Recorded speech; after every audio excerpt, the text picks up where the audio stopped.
my little thing here so you can see it. Hopefully everybody can see it there. So you turn it around. Let me spin this camera around so you can see it. Today, everyone, I'm going to be talking about hair breakage and hair fall. What is it and why you should be concerned? So the topics I'm going to cover today, if you catch this on YouTube or on a replay, I'm going to cover breakage and hair fall and the different types that you should concern yourselves with. We have diffuse hair fall, we have effluvium, we have shedding, and then we have breakage. And we talk about breakage and eating for hair growth. So I'm going to get started in a minute and make sure everybody's here on Instagram Live. Hi, everybody. I hope you heard what I just showed a second ago. I'm going to be talking about hair fall and hair breakage and why you should be concerned. And let me spin this back around here. Yeah, here we go. So I'm going to be sharing with you guys the differences between hair fall and breakage and what the differences are and why you should be concerned. And I'm going to just talk about the differences between breakage, the difference between the different types of hair fall we incur, and I'm going to talk about diffuse. I'm going to talk about hair fall, which is effluvium, and shedding, and the types of foods you should be eating to try to preserve your hair. And I'm just going to be covering my notes and looking at my notes from time to time, so I apologize if I take my face off of the camera. Hi there. I don't know who you are. It's not showing at the bottom here in my Facebook, but I just want to say hi to whomever you are and thank you for joining us. And for those of you who don't know who I am, I'm LaRon from SBL Hair Loss here in Pleasantville. On the web, you can find me at hairlosscenternj.com, and if you'd like to send me an email, you can email me to info@hairlosscenternj.com. I am here at 1420 South New Road in Pleasantville, and I am like 5 to 10 minutes from Atlantic City. My phone number is 609-553-7079, and you can reach me through YouTube. I'm on YouTube as SBL Hair Loss, and I'll probably reshare this, download this a little bit later after it posts and send this over to YouTube. You can find me on YouTube at SBL Hair Loss. I'm on Instagram. If you guys are following me right now, is Hair Loss Center NJ. And hi, there's another person on there. If you have any questions during the live, just let me know. Hi there. Hi, darling. I can't see the whole thing, but I'm gonna wave to you. And thank you for joining me. But I'm just going to go ahead and get started really fast and just share with you some of the different types of things that I see. And I'm not sure if you can see me behind, but I'm going to go over each one of these. I'm going to point that out to you.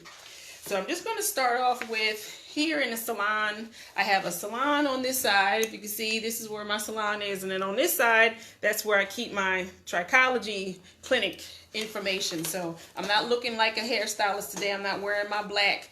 I'm coming to you with my hair loss clothes on because this is how I do my trichology clinic when I have clients here who are having issues with the hair and scalp.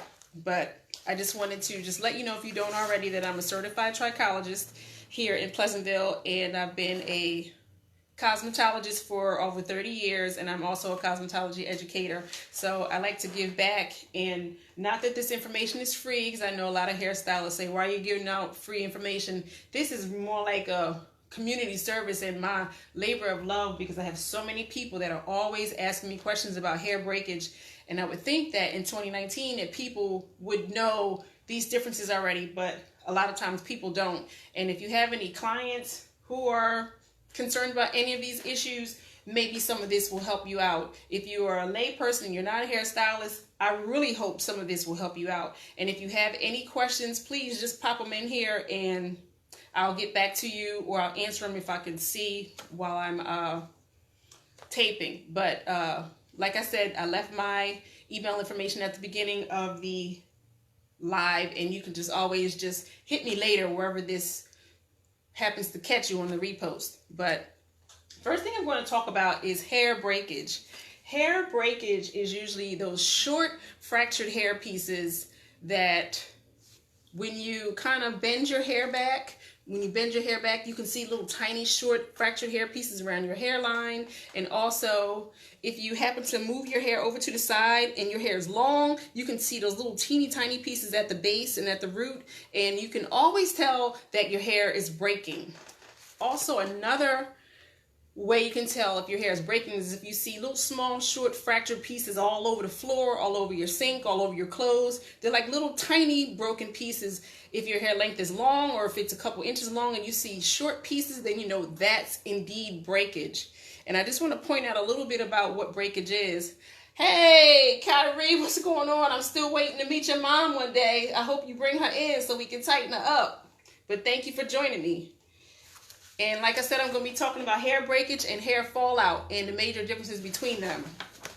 But hair breakage, like I said, is tiny pieces around the hairline. And if you bend your hair, you can see shorter hairs. And sometimes you can see hair fallout like on your clothing and on the sink and stuff like that. That's in fact what hair breakage is. I just want to cover the hair chemistry really quick. Hair is composed of 3 interwoven bonds that hold the hair together that make up the hair. There's the disulfide bond, there's the hydrogen bond, and then there's the salt bond. Now, when we have the disulfide bond, that disulfide bond is impaired by heat. One of the major things that helps to break the disulfide bond is heat.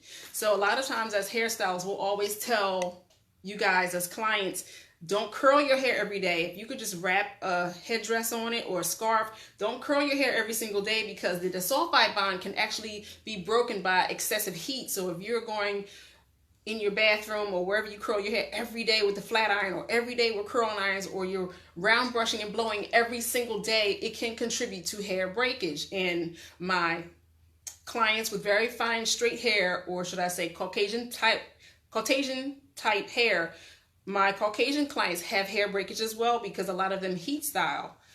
Also, what you need to concern yourselves with is the salt bond that's part of the hair shaft. The salt bond is sensitive to changes in pH. So if you're one to color your hair a whole lot, then you want to go behind it and put another chemical in, or you didn't wait a sufficient amount of time and you color it again and then you put a relaxer in, or you're constantly one with the chemicals. That's why as hairstylists we tell y'all to stop doing so much stuff. Stop doing too much stuff to your hair because you can impair your hair shaft and ruin its integrity. So we like to make sure that you are taking care of your hair.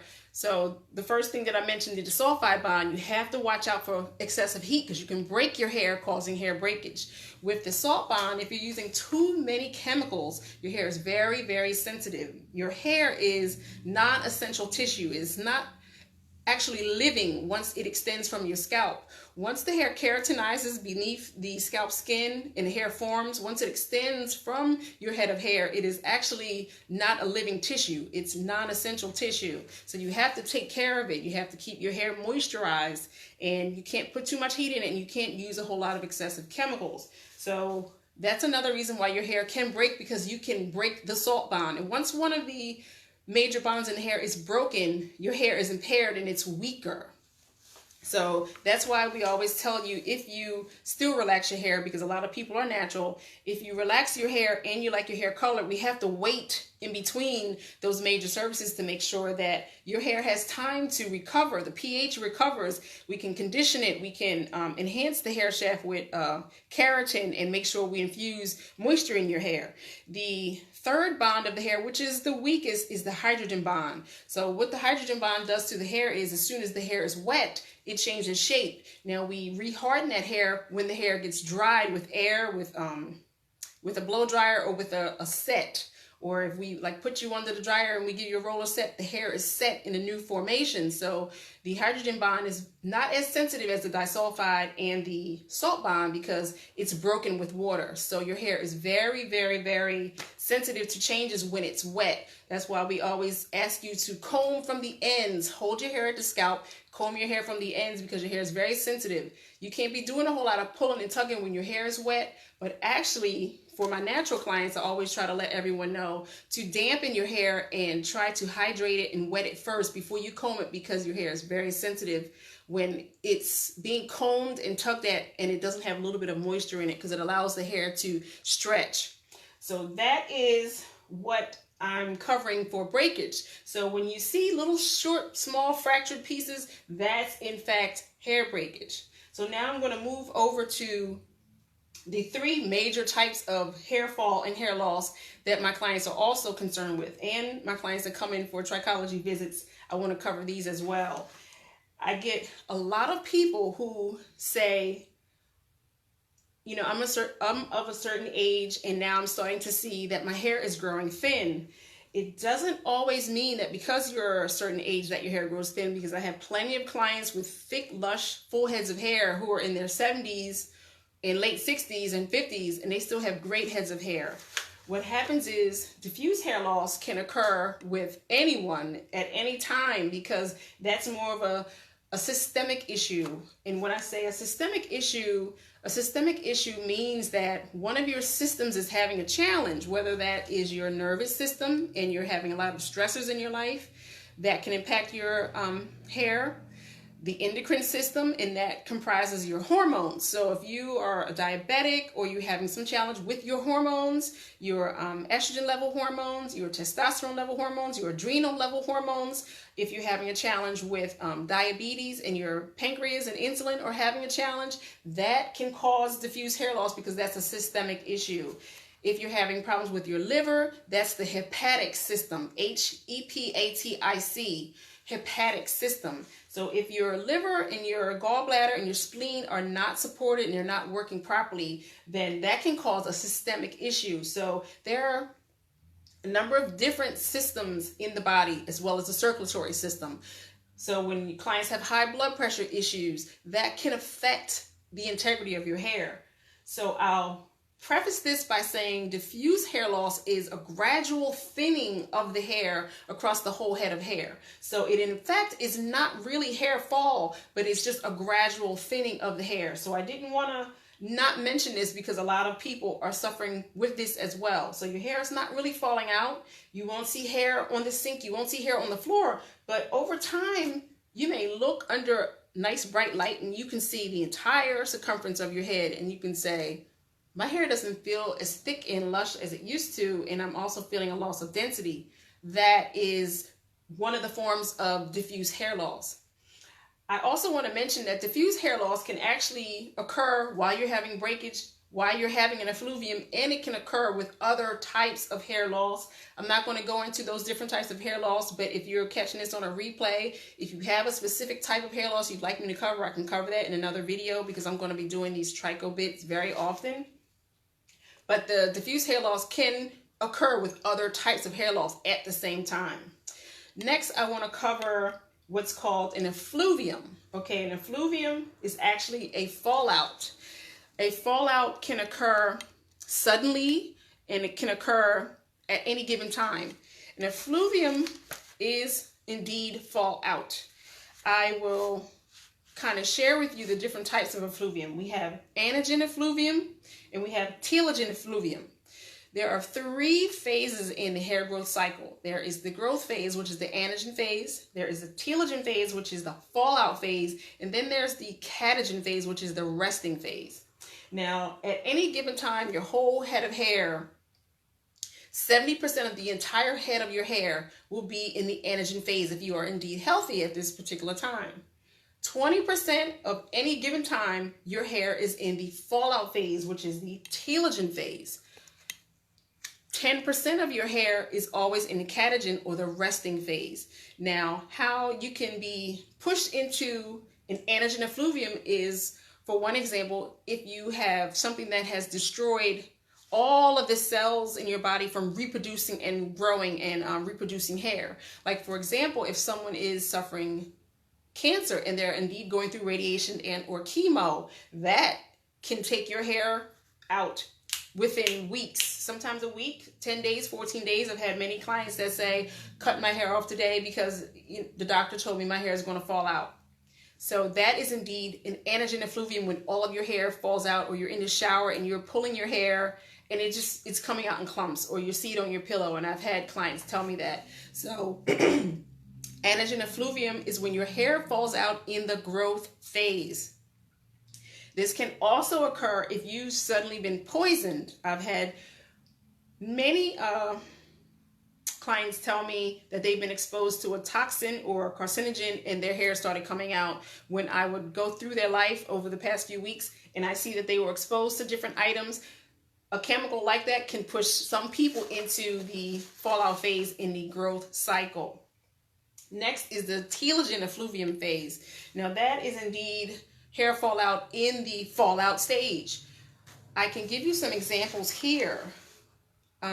If you've started taking a new medication, if you've had a very stressful past few months, if you have started a new diet and now your hair is starved of minerals and vitamins and particular enzymes, you can push your hair into an effluvium or a fallout in the fallout stage. And you'll see an excess of hair over and above what's normal. And I wanted to mention that normal hair fallout is about 100 hairs per day. It can be 120 in some people. It can be as low as 100 in some people. But hair is supposed to fall out every day because, like I said, 20% of hair is in the effluvium or fallout stage. So at any given time, you should see hairs coming out. So if you comb your hair daily, you're supposed to see hair fall out daily.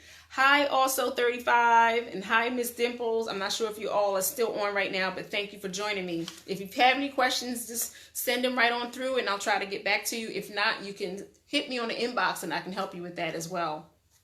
But yes, so 100 to 120 hairs are supposed to fall out daily. So please don't bother your hairdresser with normal hair fallout that's on your clothes. That's supposed to come out every day. Also,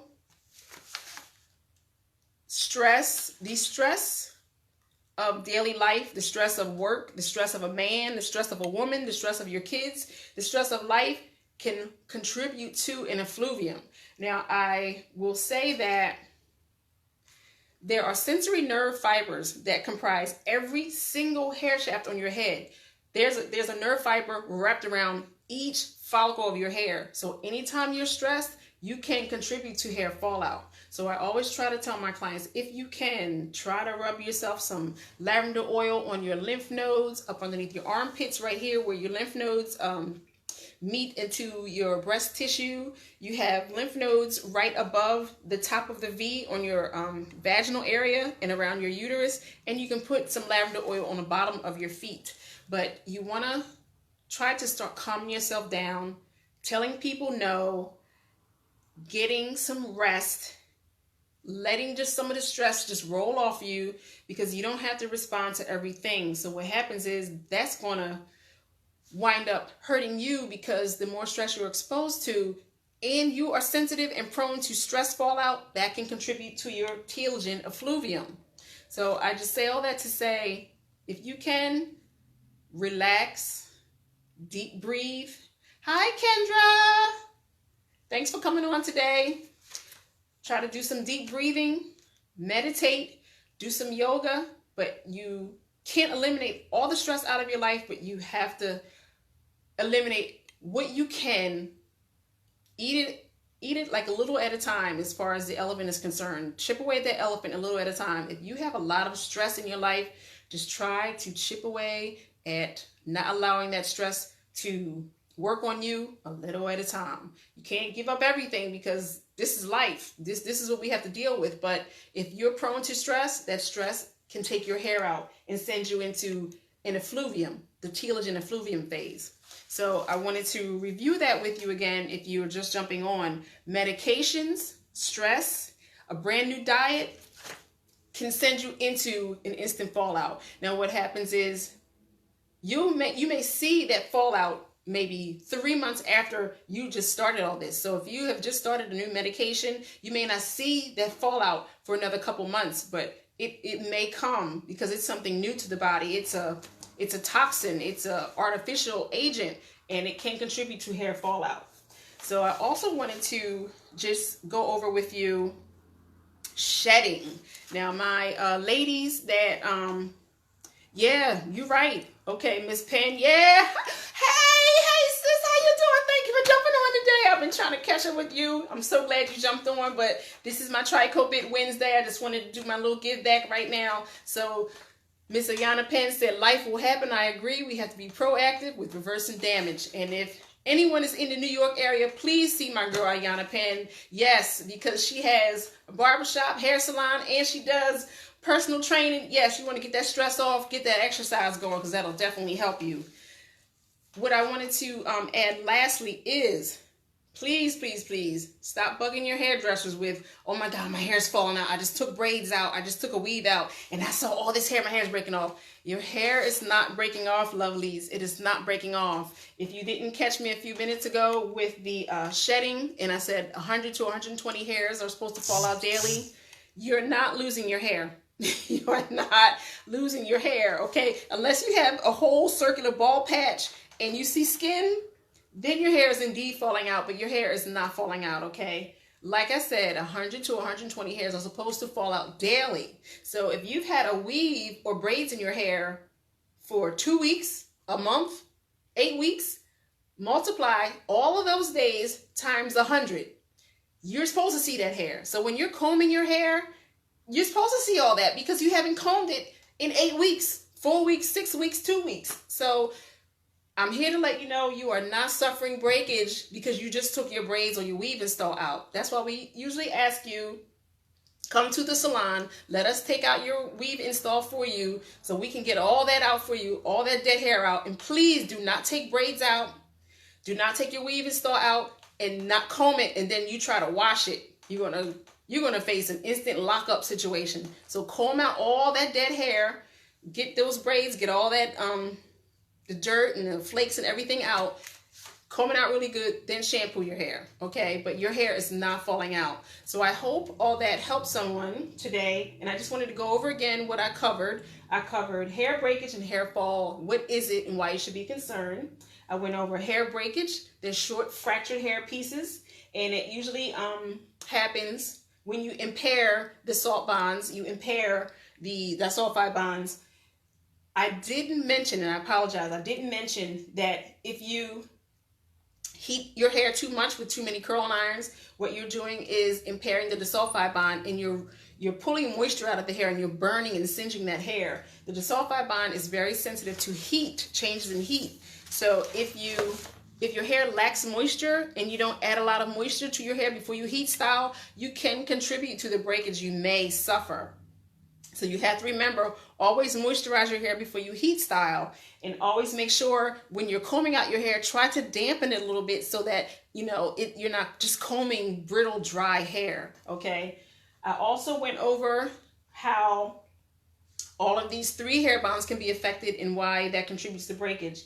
I can also add to this that if you spend a lot of time in the sun, the UV rays practically fry your hair when you don't have like a little bit of conditioner in your hair, leave-in conditioner, or added moisture. You out in that UV heat in the sun all day long and it's just beaming on your hair. I always try to tell my clients before you go to the beach, before you go to the pool, add some heavy cream, leave-in conditioner before you go out in that heat or before you go in the pool, because that will dry your hair out and contribute to any future breakage.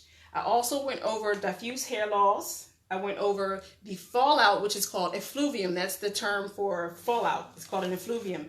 And I talked about the anagen, the telogen, and then I talked about the catagen growth phase. And I also went over shedding. So I also wanted to just mention to you guys also that when you have the time, try to be good to your hair by giving it the nutrients that it needs. Your hair needs all sorts of nutrients. It needs vitamin E so it can remain supple. It needs collagen just to protect the integrity of the hair shaft. We need all the vitamins, all the minerals, all the nutrients, but we can't get those good nutrients if you're eating a diet rich in high starch, high carbohydrates, and processed foods. They're not very good for you. So if you can eat things minimally processed from the earth and eat good carbs that are good for your blood sugar and good for your body, eat very rich leafy green vegetables. If you can, have a good green salad every day and incorporate colors of the rainbow, whether you can use like yellow peppers, red peppers, use a different blend of tomatoes, use romaine lettuce, not iceberg lettuce. There is no nutritional value in lettuce to the degree of the other leafy vegetables. Use romaine lettuce, spinach, kale, use purple kale, blue kale, lacintho kale, use spinach, A nice green leafy spinach high in chlorophyll, which is good for detoxifying the liver. You can get calcium from those high leafy green vegetables to the degree that you don't always have to have a lot of milk in your diet.